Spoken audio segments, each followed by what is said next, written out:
Good afternoon. Today I'd like to talk a little bit about ways that we give our power away without even realizing it to other people and how to bring back our power. Now, for some of you, the word power is a trigger word. And if you are one of those people where you hear the word power and you're like, oh, I don't like that, then think about it as energy, because energy is power, right? So we give our energy away to other people. We give them essentially like the remote to the way that we feel, right? And we hand it over to them. Hey, yes and no. Sorry, I have a dog going through my trash. Okay.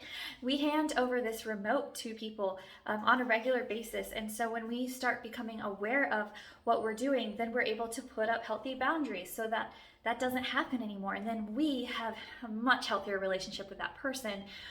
And we, in the past, maybe while we're giving the power away, we have like a little bit of resentment towards that person, or we feel like negative because there's an imbalance of boundaries there. But as soon as that is corrected, then you're able to have such a better relationship with the same person because you've taken the responsibility, right? You've taken your power back, and because of that, and because of having and maintaining these healthy boundaries, you're able to be around that person. Or maybe you're not even supposed to be around that person, right? But it's healthy and you're going forward from a healthy standpoint. So you're able to think of them in love rather than feeling like this bitterness or this resentment towards them. So we often do this with friends and family, and I want to talk a little bit about this.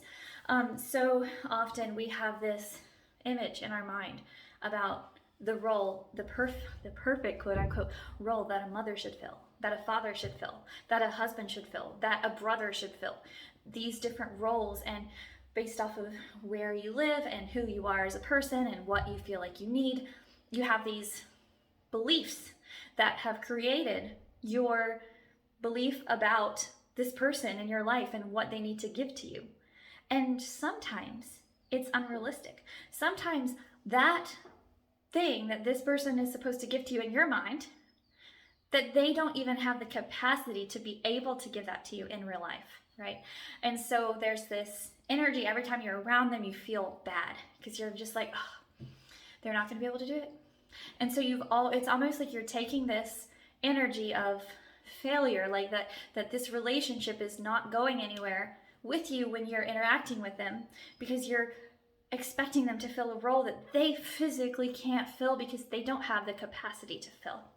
Okay, so there's that. There's also a million other reasons why this could be happening, right? Part of a healthy relationship is communication and making sure that both parties know what they're expecting of each other. And part of this is being really honest with yourself when it comes to your relationships. And this is the part where you get to take your power back, right? So let's say it's a brother or a mother or a father, and you have this certain role that you want them to fill. And for years and years, they haven't been filling it, and you hold some of that, like, oh, I've just never had this figure in my life. Well, what if today was the day that you accepted that? Okay, now it's a hard pill to swallow because it takes a lot of responsibility on my part, on your part, right? As we're doing this. So when we are able to accept what those in our family are able to give us, we accept it in love, and then this is where the magic starts happening. We find out exactly what it is, and we're able to articulate within ourselves what it is that we need from that person that we haven't been getting. And we're either able to give it to ourselves, or we find other relationships that are able to give that to us, right? So all of a sudden, there's not this imbalance anymore. We don't expect that out of this person, so there's not as much pressure on their end to fulfill this thing that they can't fulfill anyway, and maybe they don't even know that you're expecting this out of them in the first place, right? So all of a sudden, there's not that extra pressure, and the relationship is able to blossom. Then you're able to start focusing on what they are able to give you. Whatever that looks like, being grateful for every little thing that they're able to give you. So that's where taking back your power comes in when it comes to do with your family, right? Being really honest about what it is that they're able to give you, and if the relationship is healthy, and if it's not, putting up boundaries to create a healthy relationship with that person, and also finding whatever it is that you feel like you're not getting from that relationship, finding that from someone else and not expecting that from that person. So that's number one. That's family and friendships, like close friendships. Now, another way that we give our power away all the time is through social media, right? So we open up our social media and we start scrolling, and those of you who are like me, who are very empathetic and very connected to the world, it's very easy for us when we're on social media to not even realizing it, but each post that we read, our energy is going to that, and then that, and then it's almost like usurping, I don't know if that's the right word, but it's like zapping us from our energy, and we don't even realize that it's happening. And then sometimes we get done and we're actually in other people's energy, because like we've given them our energy without even realizing it. So it's like bringing that energy back to ourselves, and even when going on social media, making sure that we're going on with a purpose rather than just going on and using up our energy just from scrolling, right? And I feel like there's something else there that I'm supposed to touch on. So let me think about this. So using up our energy, it just left me. So I suppose I'm not supposed to go down that road, maybe another day. So these are just a couple of different ways that we give our energy to other people. And then we do it often with the news, right? Like we watch the news or we hear about what's going on, and we're literally giving away our power to these places, when in reality, there's only a certain amount that we're able to do.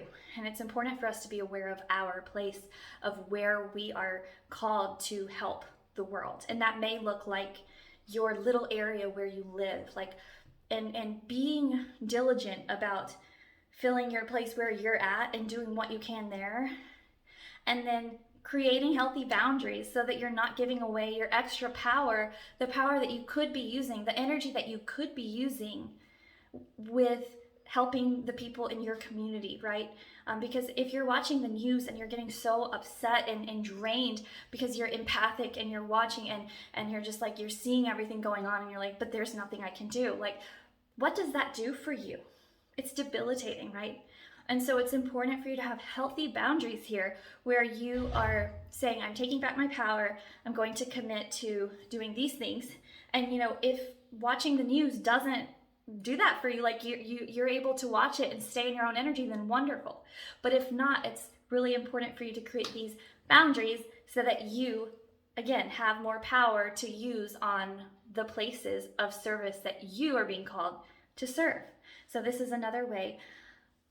Being really mindful about social media for me has been one of those things that has really shifted my life. Just even knowing that whenever I'm going to use social media, it's for a purpose. I'm going on for a very specific reason, right? And then also making sure that if there's anyone in my group of friends that I follow that are essentially like not positive for me, right? The transfer of energy is not a positive. They're not on my space for a good reason. Then this is my space, right? It's the same for you. Like, you have your space, and it's really important for you to have these healthy boundaries when it comes to your social media too. You can delete people, you can block people. Don't feel bad about that, right? This is your space and you get to decide. And if there's ever someone and you're like, oh, they just make me so upset, hold on.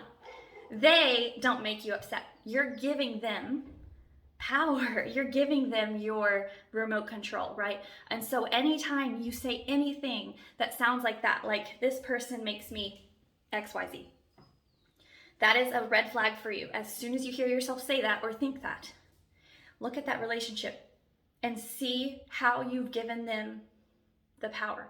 See what can shift. What can you do? Because it's always something that we can do, right? Maybe it's having healthier boundaries. Maybe that person is toxic for us. Maybe we're not supposed to have them in our life.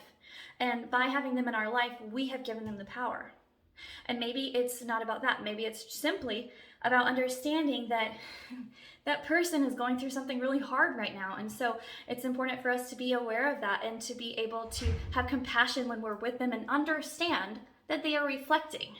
Don't take this personally. This person is reflecting. Oftentimes, that's what happens when someone makes you feel a certain way. It's because they feel that way. And when they're around you, you're feeling how they feel in their mind. So when you're able to keep that with you, communicating with this person. It's very helpful. So I threw a lot in this video. It's like 10 minutes long. We work a lot on this in our Abundant You program. So if this is something that you'd like to delve deep into, then definitely research Abundant You to see if it's a good fit for you. I hope each of you have a wonderful rest of your day, and take care, and remember to hold healthy boundaries.